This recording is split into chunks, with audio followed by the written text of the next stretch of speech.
ایک ٹک ٹاکر کا آیا ہے ابھی بیان، اپنی بیوی کو میڈیا پہ بدنام کر رہا ہے اور کہہ رہا ہے کہ اسلام میں 4 شادیاں فرض ہیں۔ اگر وہ 4 شادی کا لفظ استعمال نہ کرتا نا تو میں یہ بات ابھی آپ کے سامنے نہ کرتا، لیکن وہ 4 شادیوں کو بدنام کر رہا ہے۔ کہتے ہیں اسلام میں 4 شادیاں فرض ہیں اور میری بیوی کیونکہ بہت سادہ ہے، بہت دیسی ہے، مجھے اس میں رغبت نہیں ہے، اور ایسی ہے اور ویسی ہے، فلانی ہے، ڈمکانی ہے، لہذا میں اس کو طلاق دے کے 4 شادیاں کروں گا۔ کسی ماڈرن سے کس قدر بے غیرتی ہے اپنی بیوی کو میڈیا کے سامنے ذلیل کرنا۔ میں اس لیے بیان کر رہا ہوں کہ ایسے لوگوں کو میرے کھاتے میں نہ ڈالا جائے کہ مفتی صاحب کے 4 شادیوں پہ بیانات کا یہ اثر ہے۔ نہ، یہ ٹھرک ہے جس پہ لیبل کس کا لگایا جا رہا ہے؟ 4 شادیوں کا۔ جب بھی کوئی میڈیا پہ آ کے شوہر اپنی بیوی کو ذلیل کرے یا عورت اپنے شوہر کو، تو یہ مت دیکھا کرو ان میں صحیح کون ہے غلط کون ہے، یہ الزام صحیح غلط ہے۔ آپ ان سے بولو اللہ تعالیٰ نے میاں بیوی کو ایک دوسرے کا لباس بنایا ہے، لباس عیوب دکھاتا ہے یا چھپاتا ہے؟ بولتے کیوں نہیں؟ کس قدر بے غیرتی بے شرمی کی بات ہے، آپ دنیا کے سامنے آ کے اپنی بیوی کو ذلیل کر رہے ہو، دنیا کے سامنے آ کے بتا رہے ہو وہ ایسی ہے وہ ویسی ہے، کوئی شرم نہیں ہے آپ کو؟ اور پھر لیبل آپ لگا رہے ہو اسلام کا کہ اس کو میں چھوڑوں گا اور 4 کروں گا کیونکہ اسلام نے آپ کو اس کی اجازت دی ہے کہ آپ اپنی پردے دار بیوی کو دنیا کے سامنے ذلیل کرو۔ تو ایسے لوگوں کا بائیکاٹ کرنا چاہیے۔ اور ماڈرن لڑکیوں سے شادی کا جس کو شوق ہے نا وہ دوستیاں لگا لے، وہ شادی بولو۔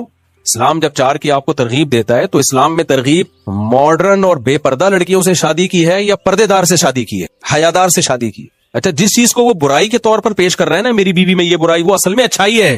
وہ کیا ہے؟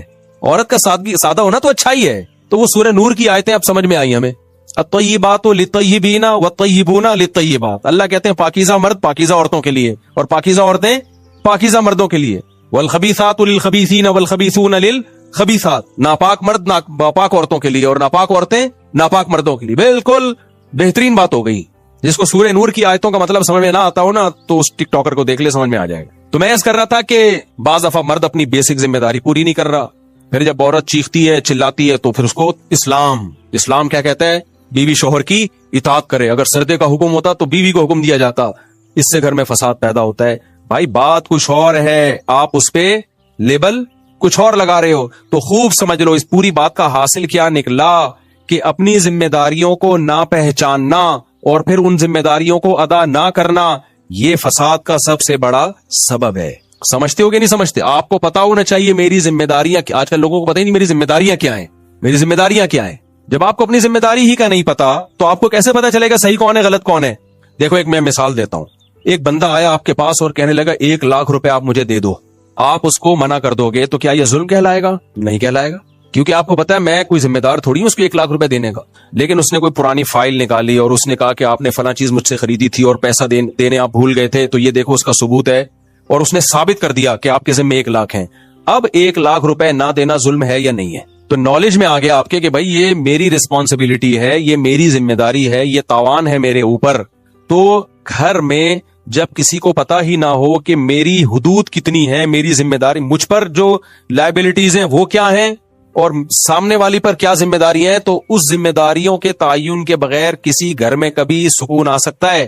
بولو نہیں۔ اور لبرل لوگوں کے ہاں سب سے بڑا مسئلہ یہی ہے، ان کمبختوں کو بیچاروں کو پتہ ہی نہیں ہوتا کہ میری ذمہ داری کیا ہے اور میری وائف کی ذمہ داری کیا ہے، کیونکہ یہ آدھے مسلمان سوسائٹی کو لے کے چل رہے ہوتے ہیں، آدھے گوروں کو لے کے چل رہے ہوتے ہیں، نہ ادھر کے نہ ادھر کے۔ ان کے ہاں عورت کو آزادی وہ چاہیے جو انگریزوں کی عورتوں کو ہوتی ہے، لیکن خرچہ پورا شوہر سے چاہیے۔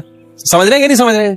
حالانکہ ان کے ہاں عورت مکمل آزاد ہوتی ہے لیکن گرل فرینڈ کی طرح اپنے شوہر کے ساتھ رہتی ہے۔ وہ اس کو وسیم صاحب سے بھی، استغفر اللہ، یہ والے وسیم نہیں، انگریزوں کے جو مائیکل ہیں ان سے بھی اس کو ریلیشن کی اجازت ہے، اور ادھر تو شوہر ہے اس پہ وہ بھی آزاد ہوتا ہے ذمہ داریوں سے، کسی قسم کی بیوی پہ بھی پابندیاں نہیں لگا سکتا۔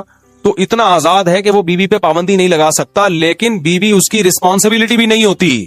سمجھ رہے ہو؟ اس کے ذمہ نہیں ہے بیگم کو اپنے خرچے پہ چائے بھی پلائے ہو، بیمار ہو جائے تو اس کا علاج کرے، یہ اس کے ذمہ نہیں ہے۔ تو ہمارا جو سیکولر لبرل طبقہ ہے اس میں عورت کو آزادی چاہیے انگریز عورتوں والی، خرچہ چاہیے مسلمانوں والا، اسلام والا شوہر سے، اور ان لبرل مردوں کو بیوی کو باؤنڈ کرنا ہے اس طریقے سے جیسے اسلام نے بیوی کو باؤنڈ کیا ہے، شوہر کی اطاعت کرے، لیکن بیوی کے حقوق سے آزاد ایسے ہونا ہے جیسے انگریز آزاد ہیں۔ بنے کیوں کر جو ہو سب کار الٹا، ہم الٹے یار الٹا بات الٹی، ہم الٹے بات الٹی یار الٹا۔ مہتاب رائے ایک شاعر گزرا ہے، اس نے کہا میرے نام میں مہتاب میں ہم بھی الٹا تو مہ بن گیا، بات الٹی تو تاب بن گیا، رائے الٹی تو کیا بن گیا؟